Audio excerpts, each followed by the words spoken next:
Well, good morning, Hope Church. Well, I'm Pastor Josh. It's great to be here with you this morning. Thank you for those that, you're here in person, but also thank you so much for those that are joining us from down in the gym, from up at North Campus, or even if you're joining us online this morning. Happy New Year to you. Sorry, I didn't officially get the prompting right that you're supposed to respond there. Now, well, how many stayed up all the way to midnight or later last night? Okay, for those of you here at 8 o'clock, that's pretty impressive. Who made it all the way to 10 p.m., like me? Or even earlier? You know, because I was telling someone this morning, I'm like, I was preaching, but anymore, it's staying up till midnight sometimes feels like a lot of hard work. And I can celebrate the new year just as easily at 6 in the morning as I can at 12 at night. Well, thank you for being here this morning. You know, there's something about this time of year. The nights come earlier, the mornings come later, and that's not always fun, but one part I love about it is usually with that crisp, cold air in those early nights and late mornings, there's a lot of clear night skies where you can see stars that just go on forever. This morning didn't cooperate, but usually it seems like that's more than often than not the case. And there's just something incredible about looking up at the night sky and seeing the beauty, seeing even the mystery there. I remember growing up, my dad was a sixth grade science teacher, and we would spend so many nights, summer and winter too, looking up at the night sky, looking through a telescope to see a certain star or a certain planet, or pointing out constellations to us, of learning that. And there's something incredible about that. I remember hearing about a telescope that was going to change the way we looked into the stars, that we looked into space. In 1990, NASA launched this telescope. They had spent well over $1 billion making and preparing, and sent it out into space. The Hubble Telescope, put it out into orbit. But if you remember back then, not everything went according to plan right at first, because I started getting pictures back, but they were blurry. And pretty soon, this $1 billion project that was going to revolutionize our understanding of the skies turned into the butt of jokes. It turned into this example of government overreach, of government excess and spending, of incompetence, and it just became a laughingstock. And they looked into it and they realized what was wrong with the Hubble Telescope was it was a lot like what I deal with. It was much more complicated, but it was nearsighted.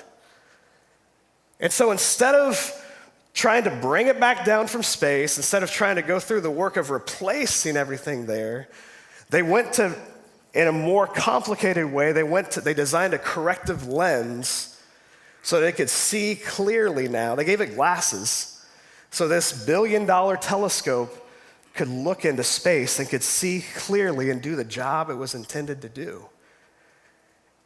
And some of those pictures they brought back were absolutely breathtaking. And we've got one from 2017.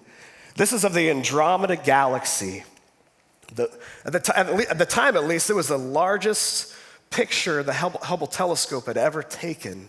In fact, it's so big, we've got the next slide too, just to give you scale. It'd take 600 HD TVs.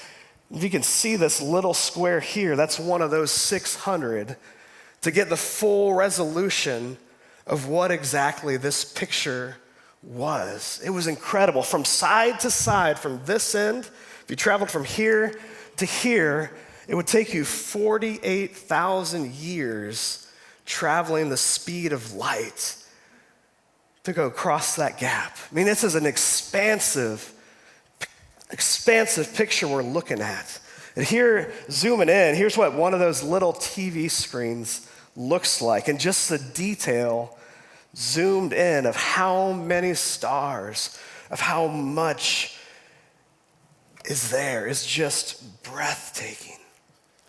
You know, seeing this, it makes me wonder, back to what would have been right after Jesus was born, would have been right around that time when we hear the story of the Magi, of those wise men who looked to the skies and they saw creation declaring the birth of Jesus. You have the story of these foreigners, these ones on the outside who had a better grasp of its significance than those that should have known. If you would, turn with me to Matthew chapter 2, and we'll dive into this story a little bit. Matthew chapter 2, verses 1 to 12. After Jesus was born in Bethlehem in Judea, during the time of King Herod, Magi from the east came to Jerusalem and asked, "Where is the one who has been born King of the Jews? We saw his star when it rose and have come to worship him." When Herod heard this, he was disturbed, and all Jerusalem with him. When he had called together all the people's chief priests and teachers of the law, he asked them where the Messiah was to be born. "In Bethlehem, in Judea," they replied, "for this is what the prophet has written. But you, Bethlehem, in the land of Judah, are by no means least among the rulers of Judah. For out of you will come a ruler who will shepherd my people Israel." Then Herod called the Magi secretly and found out from them the exact time the star had appeared. He sent them to Bethlehem and said, "Go and search carefully for the child. As soon as you find him, report to me, so that I too may go and worship him." After they had heard the king, they went on their way, and the star they had seen when it rose went ahead of them until it stopped over the place where the child was. When they saw the star, they were overjoyed.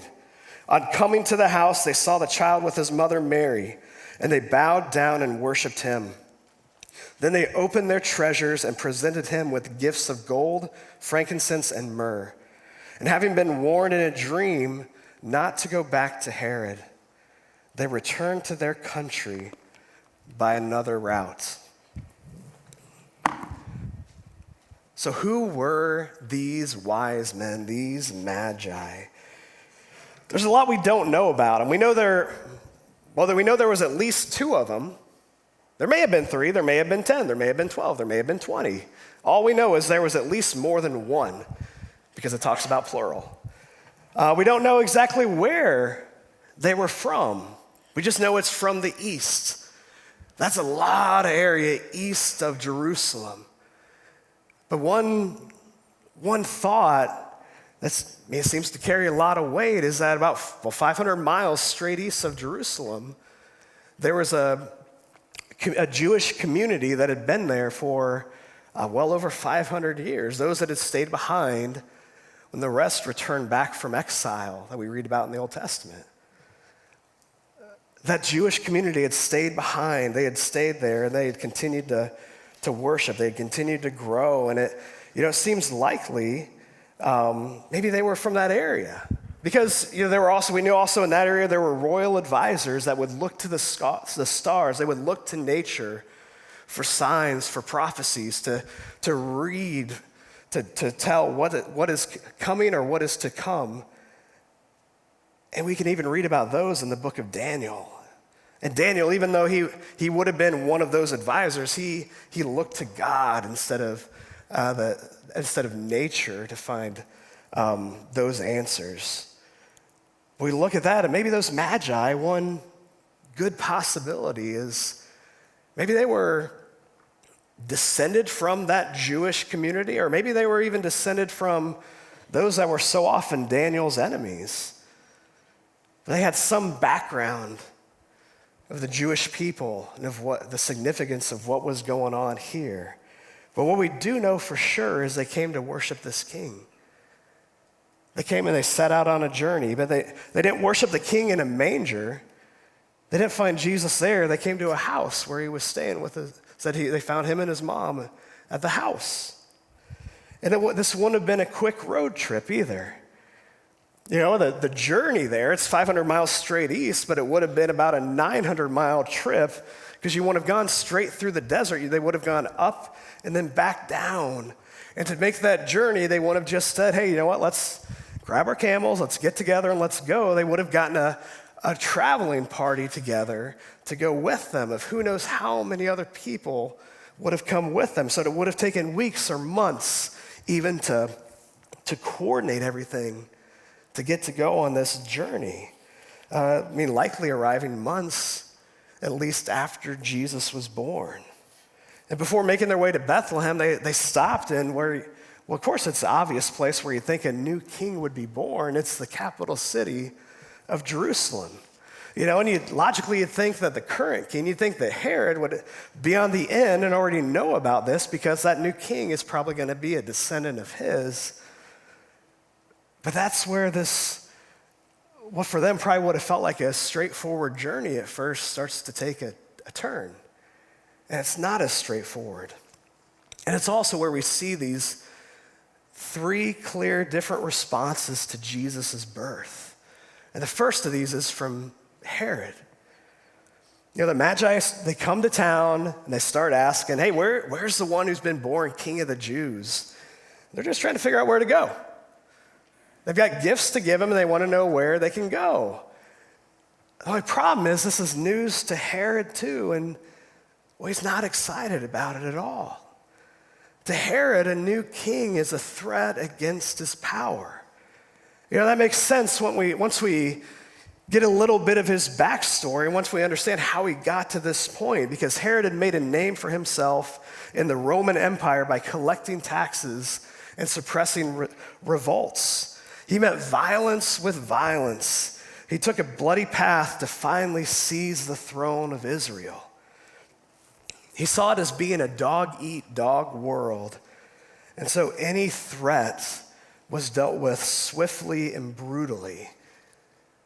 He even had 2 of his sons killed, and another one was in prison for trying to poison his dad.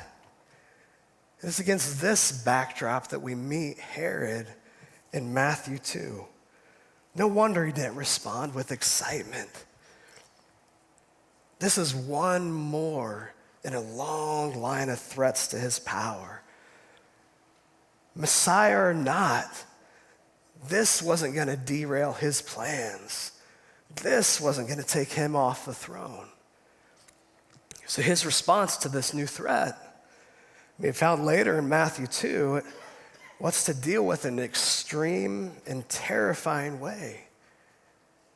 And we can see that later on, and we can think he's a monster. And yeah, what he did was absolutely monstrous.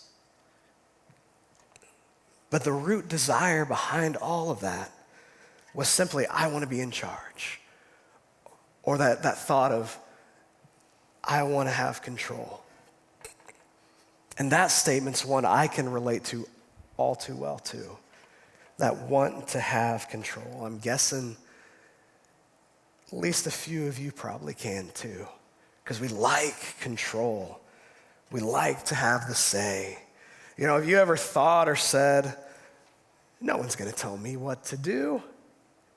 I'm going to make my own decision here. I don't need to listen to that. Maybe, I used to have this habit where I'd ask for advice, but I'd ask for advice until I got to a person who gave me the advice I'd want to hear, because I already knew what I wanted to do was the right thing to do. I just wanted to make sure someone else knew it was the right thing too. And so I wasn't really asking advice. But we can have that want to be in control, that want to, have you ever been infuriated by a boss, by a coach, a parent, someone else in a position of authority that you disagreed with? Do you sometimes maybe even like breaking or ignoring rules that seem silly or inconvenient? Maybe you did that on your way here.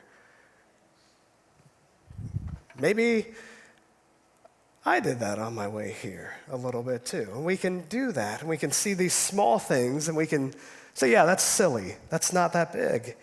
And while we can laugh off or justify those acts of defiance, and there are certain places a case can be made for just defiance against tyranny.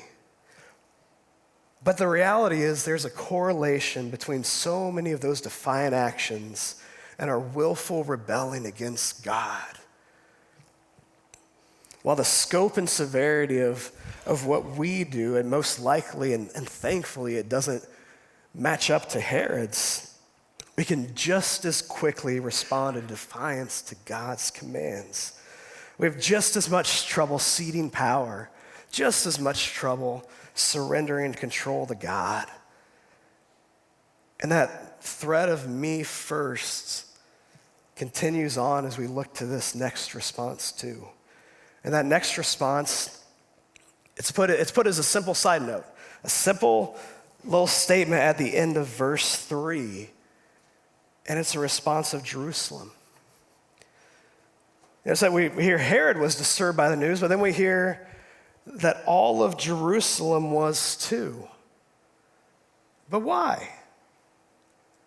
There's a little bit of speculation that goes into this because we don't know for sure. It doesn't explain why Jerusalem was. But as we dive into this, well, what we do know is that not too long before this, Jerusalem finally had a bit of a season of stability, a bit of a season of peace under Herod. And that was after a lot of uncertain years. They finally had this window of calm that showed up. But more recently, with all the turmoil with Herod's sons and that turmoil surrounding his household, that calm was threatened again. And to Jerusalem, a new king now, meant a disruption of peace. This peace that they had just started to grab hold of. Those problems with Herod's sons, it had been dealt with. It's kind of a glib way to say that, but it had been dealt with. Maybe the people finally felt like they could exhale a little bit. That maybe things were going to be calm again. And then these out-of-towners show up and start asking about a new king. And now those same fears and same apprehensions, the worst case what-if scenarios, they come racing right back to the surface. Sure, Herod wasn't their favorite. Actually, far from it. He was despised by many. But the last thing they wanted to do was for him to get riled up again and things to go south. That peace was going to be derailed, possibly by whatever action Herod would bring in response to this.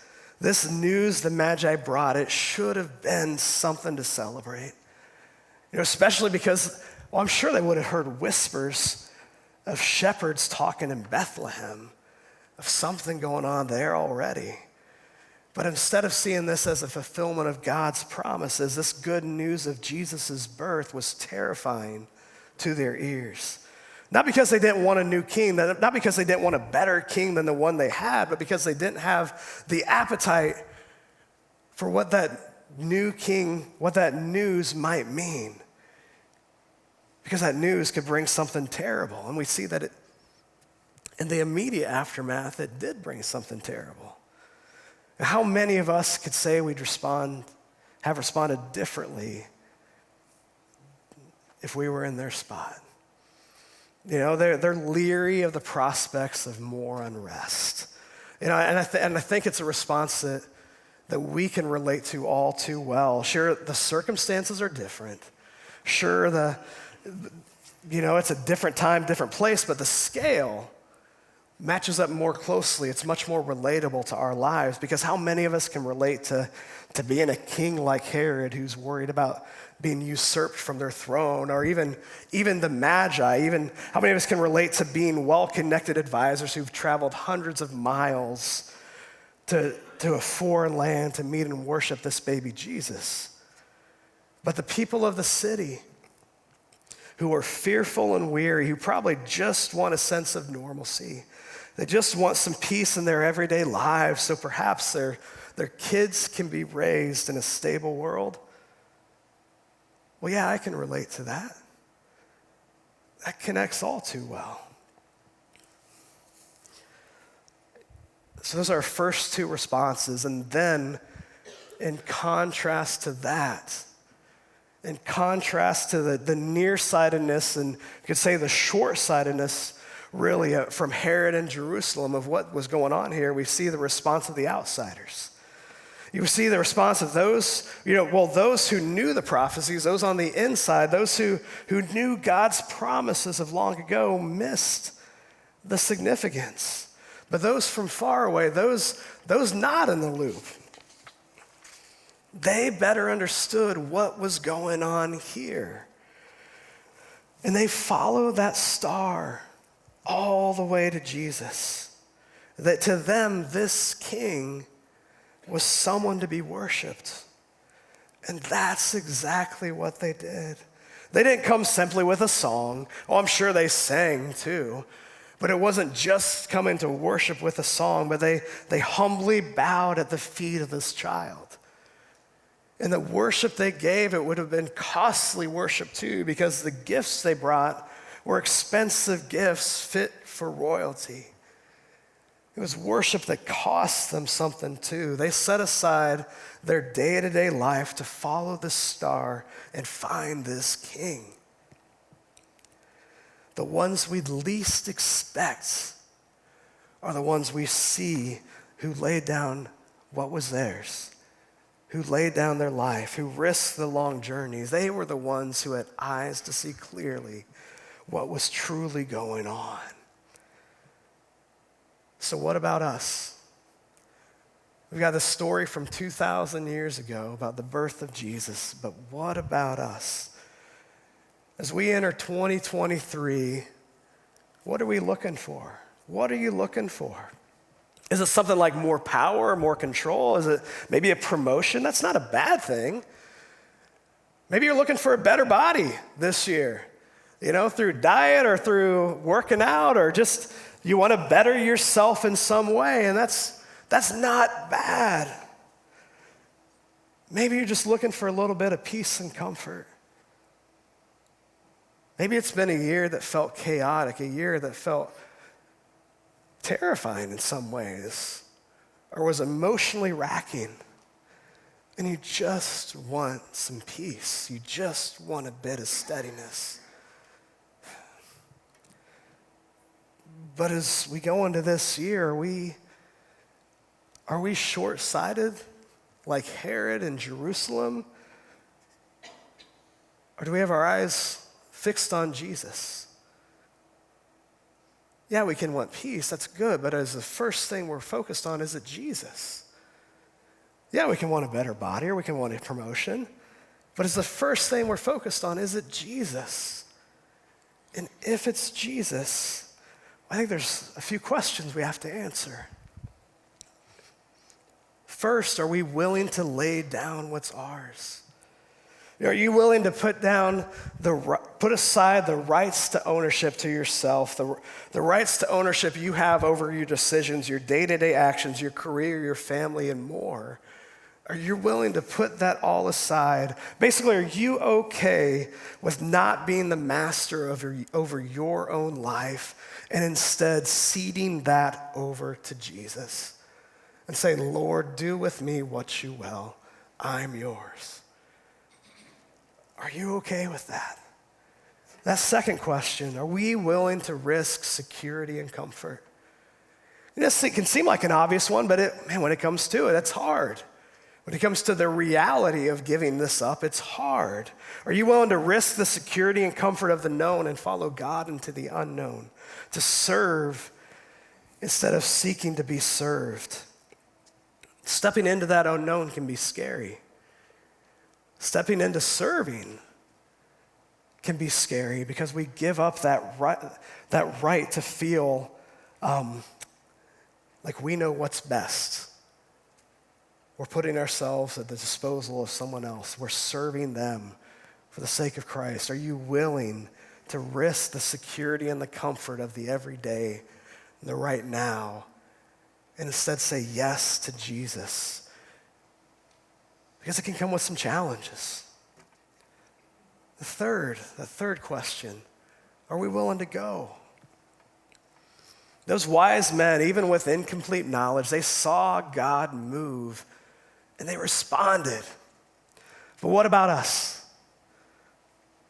What's our response? Are we willing to respond with action? Are we willing to respond with following that is at least as much about what we do as it is about what we believe? Are we willing to respond with a life that's a yes to Jesus, wherever that yes may take us? Are we willing to follow God's call to the other side of the globe, to places where the gospel isn't? Are we even willing to go across the street? Are we even willing to go across the break room and bring the good news of Jesus, sharing him with our words and actions to those already in our lives? Are we willing to go, whether that going is near or that going is far? As we enter into this next year, church, let's go with eyes squarely focused on Jesus. Let's go with eyes looking to the King who changes everything, this one who makes all things new, this new King who's worthy of being worshiped with each and every moment of our lives. Let's pray.